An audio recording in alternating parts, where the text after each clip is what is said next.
ఒక పాఠశాలలో టేబుల్ మీద పెన్సిల్ గొప్పగా నిలబడి ఉండేది. చీమ ఒకసారి అక్కడ నడుస్తూ వెళ్ళింది. పెన్సిల్ గర్వంగా నవ్వింది. అరే చిన్న చీమ, నువ్వెంత చిన్నగా ఉన్నావో తెలుసా? నేను నీలాంటి వారిని తుడిచివేయగలను.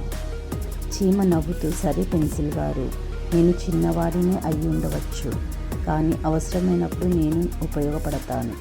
పెన్సిల్ తల ఎత్తి గర్వంగా నిశ్చలంగా నిలబడి ఉండిపోయింది. కానీ కొద్ది నిమిషాల్లో టేబుల్ పై నుంచి కిందకి జారిపోవడం మొదలైంది. పెన్సిల్ కింద పడిపోతున్న సమయంలో చీమ చూసింది.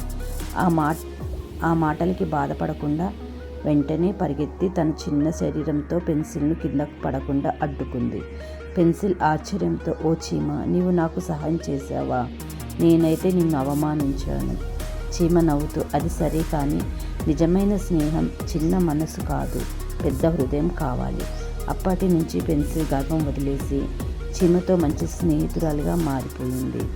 గర్వం కన్నా కరుణ గొప్పది. సహాయం చేయడం వల్ల శత్రువులు కూడా స్నేహితులవుతారు.